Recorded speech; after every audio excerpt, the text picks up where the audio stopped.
Welcome to NWA Power episode, I believe 35, the Champion Series. Guys, I've done this now 3 times because it was so hard to try and explain this without saying something about Raw and Money in the Bank, which pissed me off. Oh, thing is so dumb.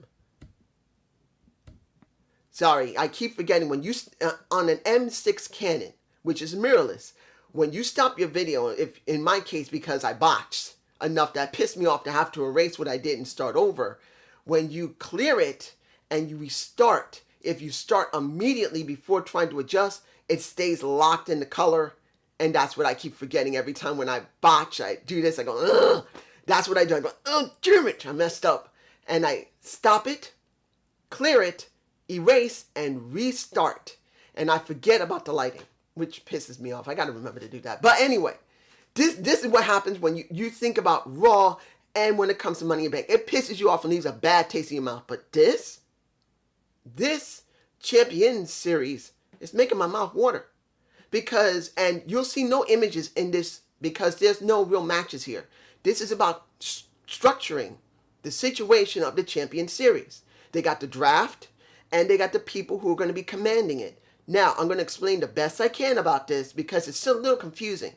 A little bit. I do believe I understand it. But the brackets for it, they're very detailed. And the characters that are going with this are quite interesting. It is interesting, guys. Now, this is criteria, if I'm understanding it correctly, for the Champion Series of NWA. You have 4 teams. You got 5 current champions. No, not 5, sorry. 4 current champions and 4 legends. Currently, the legends is Austin Idol, it's Terrence Terrell, it's basically Melina, and Velvet Sky, where all 4 of them, well, Terrence Terrell and Velvet Sky really made their legends in Impact Wrestling. You can't deny it, you don't need to deny it. Each one of them had 2 to 4 reigns easily as champion. They're well known. And I do believe that, well, Terrence Terrell did go to WWE briefly and went to ROH. Velvet also tried ROH more than a few times, so it's not like they've been exclusive to TNA/Impact Wrestling. They are legends. Melina, there you go. She is a legend. She's made her mark, whether you like her or not, next to she being dumb weeks upon weeks ago, letting her titty fly out. She let herself lose herself, and that titty flew out. That's one of the things you love about Melina. When she gets hot-headed, she don't pay attention, and you never know what she's going to do. And then you got Nick Aldis. Well, not Nick Aldis. You got Austin Idol, who is a bona fide legend. So you have 3 women legends and 1 male legend. Kind of building into Empower. I believe that's why they did it. Then, the captains that are the champions, which is Pope, which is Camille, which is Aaron Stevens, which makes some sense, but Kratos is not the type of character to do it. And you got Nick Aldis. Now you pair them together, and you have Aaron Stevens paired with Terrence Terrell, where she talks her ass off, and he's beginning to do the old Damien Sandow a bit, copying her, going, putting the glasses down. You could see that. Then you have Melina with, I believe, Nick Aldis. And she ain't liking him. He ain't liking her. He wanted Austin Idol, and she wanted Camille. She didn't get it. Then you have Austin Idol teamed up with Camille, which was perfectly fine. I thought they kind of made up, or they were kind of good. You got Austin Idol putting over Camille all the time, which was fine. And then you have the balanced ones of Pope and Velvet Sky, which they worked together for years. They know each other over a decade, and they know how to at least play off of each other, which is fine. Now, this is a criteria, if I'm understanding correctly. There are 4 teams. They're going to be setting up brackets, positions where each one of the teams will have someone challenging another. You got 2 blocks, Block A and Block B. There are 16 is it 16? 4, 8, 12, 16, roughly 16 in an entire group. 4 women, the rest are men. Now, this is where it comes down to it. You win by pinfall, submission, or even countout. It is recognized, and I believe there's a point system. Now, here's the interesting thing. The team that wins, no matter if it's Velvet Sky and Pope, whether it's Austin Idol and Camille, whether it's Nick and Melina, or who's the last one? Who am I forgetting? Oh, and Aaron Stevens and Terrence Terrell. If your team wins, they had the chance to go in after every title. So there's 2 guys for the tag, 1 for the world title, and they didn't do anything with the national championship because they didn't even show Chris Adonis. So that's not on the table, I believe. But it's going to be the world title, the tag titles, and the women's world title. That is what it is. But counting on which team wins, let's say Pope's teams win. Let's say the Pope is a heel. And if he doesn't want a challenger, he doesn't have to have a challenger for his title for 1 whole year. But the ones who do win, they do have that title shot eventually, but they can't go after that title for a whole year. Let's say Aaron Stevens wins. He wins. Everyone on that team of his gets a title shot, but they can't do anything for a whole year. Let's say Aaron Stevens and Kratos says, well, we don't want nobody messing us for a whole year. So with, what was on his team? Aaron Stevens has Tyrus, has JTG, had Clearwater, and had, Mache Rocket.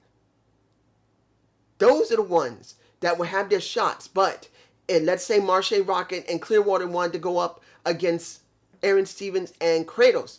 They can't bother with them for a whole year. Now, unless they drop the titles, let's say they lose. Let's say Mache Rocket and Clearwater work together. They don't have no shot. They have to wait until Kratos and Stevens lose to somebody else. And then they can get their title shot, counting if Kratos and Stevens choose it. Because they can choose to wait a whole year, say we don't want no challenges, or they'll take them immediately if they wish, or whenever. They have that right. So this is very interesting, that the one team that wins, they have the option of everyone on the team, the women and the men, get a title shot. But counting on who is the captain of the team, who is the current champion, they can either choose to not let them have any title shot for a whole year, or they'll go after them immediately or near immediate. Who knows? It could be the next Power, or it could be 2 or 3 weeks, or at a pay-per-view, counting on what they choose. There you go. So I'm saying this is very interesting. This is interesting. Is this mic working? Yeah, I'm sorry guys. I didn't mean to make the noise. But sometimes on the Zoom H1N, you can't tell when the battery dies to the point where there's no sound whatsoever. That's one of the disadvantages of the setup I have here. But I just wanted to make sure there was sound. I'm sorry. I hope I didn't hurt your ears.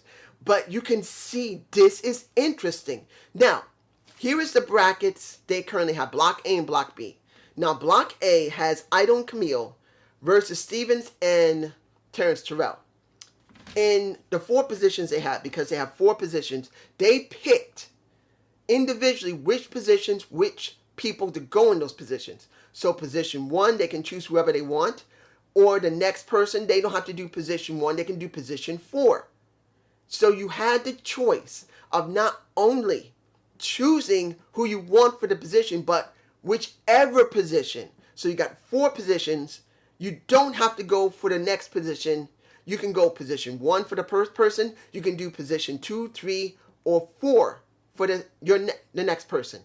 So Latimer was chosen by Idol and Camille.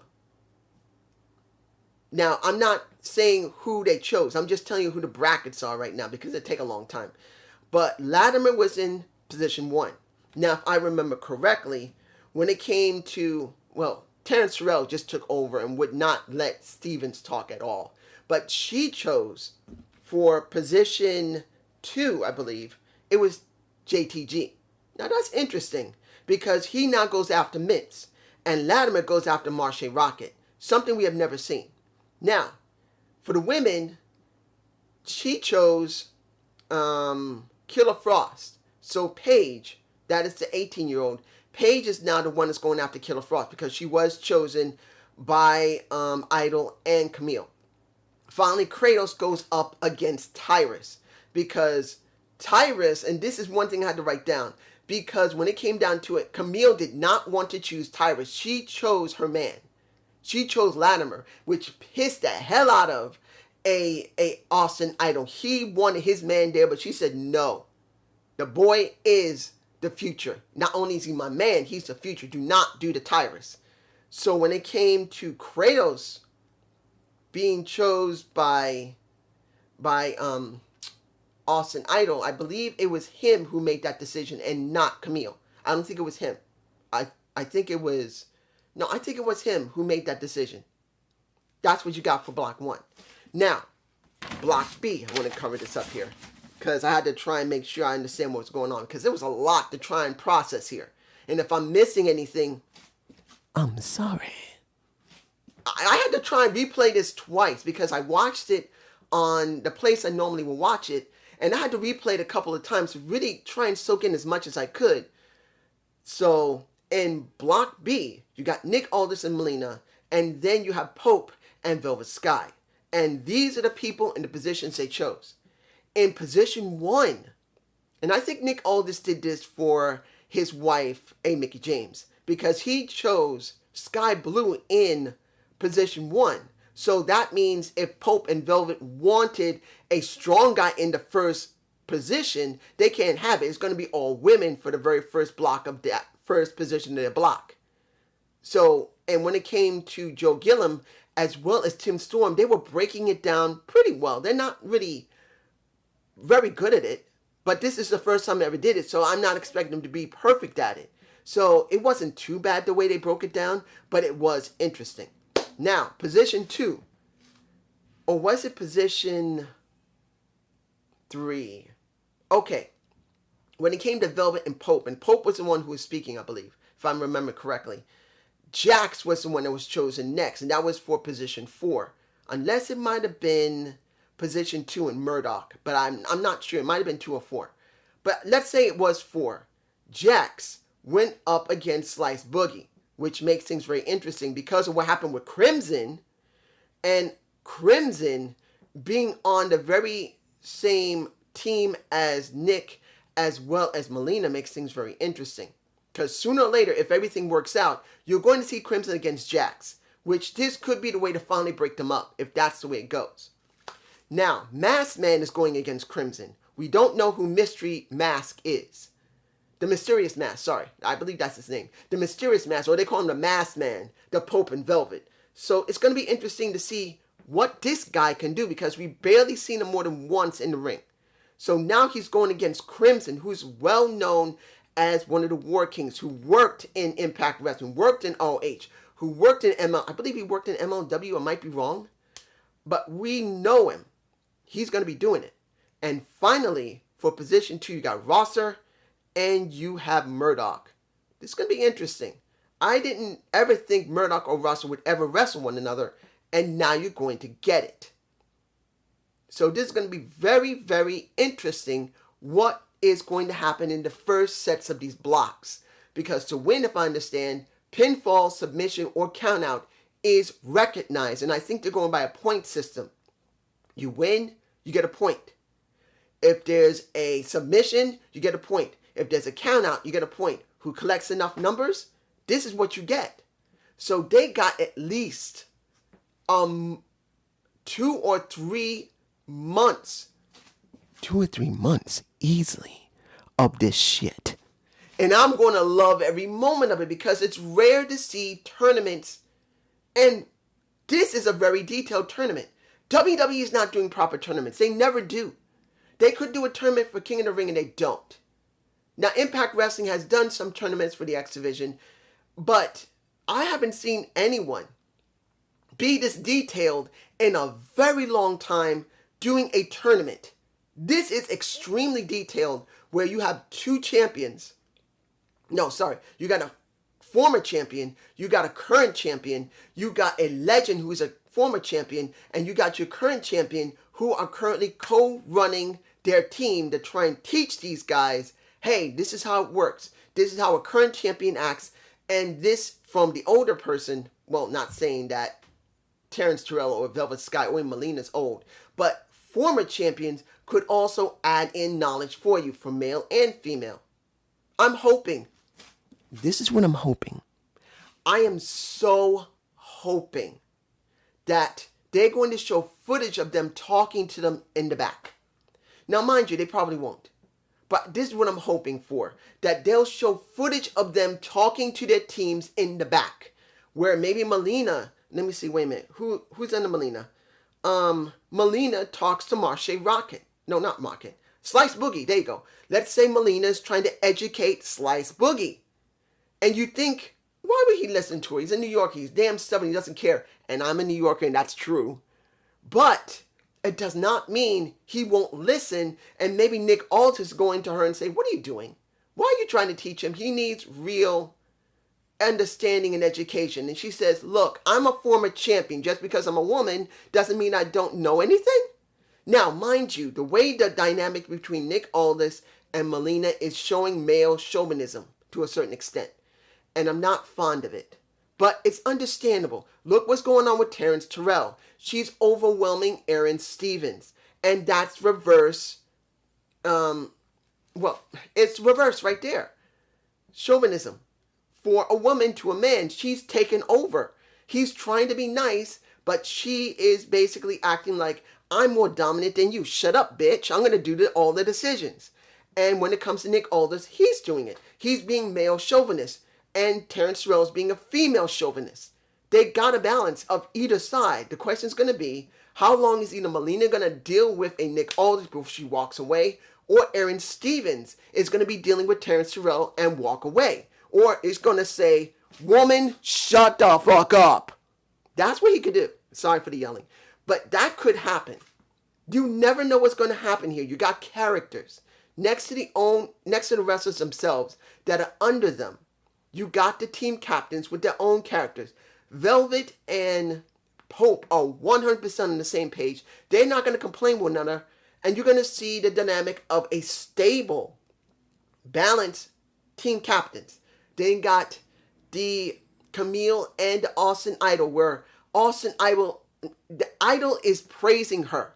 He's lavishing her with affection. And she wants it. She wants a sugar daddy to give her all the fanfare and attention that she believes she deserves, because she is a narcissist to a certain extent. Even though her man is there, and he's going to be fine with it until Austin Idol oversteps his bounds, and then he's going to tell him, hey man, step the fuck back from my woman. That is when you're going to get that. But then you have the chauvinistic side of Aaron Stevens getting female chauvinism and Melina getting male chauvinism. There you go. It's going to be a very interesting thing. Now, is it going to work? I don't know. But I'm very interested. We don't see tournaments often. And better yet, you don't see a tournament built like this. They made sure that they had two team captains. They made sure they set up an actual bracket. They made sure they set up a criteria what you're going to get when you finish with the entire series. That whoever wins, everyone in their team gets a shot. But if they're going after their title, that's one of the team captains, the current champion, they can either choose not to let them touch it for a year, counting if they don't lose the title, or they will take them on immediately, or by their own time and choosing. I don't know. But that's interesting. And that's the end of this report from, I'm about to say Gum Report. This is NWA Power-rr.leave episode 35. Please give me a comment below. I don't normally say this, but if you got Twitter or Facebook, share it. If you don't mind, share it. I don't expect anyone to really care that much about this, but give it a share. I'm not going to make any money, but I am kind of hoping that maybe, because after what happened with Money in the Bank and Raw, where people are frustrated, they see this, and if they've never seen NWA Power, and they hear about this, maybe they'll say, whoa, this guy's been connected. Who is this guy? I never seen this YouTube podcaster for wrestling before. Oh, he's talking about NWA. I thought they were dead. They're not. And they got a tournament, a really interesting one. Maybe I'll check it. That's what I'm hoping for. Like I said, guys, a while ago, and I'm kind of dragging this out, but I got to say this. How can I say this? I've been alive almost 50 years. In this month, I will be 50. And the one thing I've always wanted to do in my life is always try to help others. That's just me. That's who I am.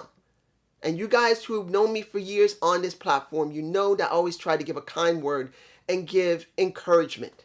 So right now, wrestling is at an all-time low when it comes to WWE. And there's a lot of fans still stuck on it who are clinging.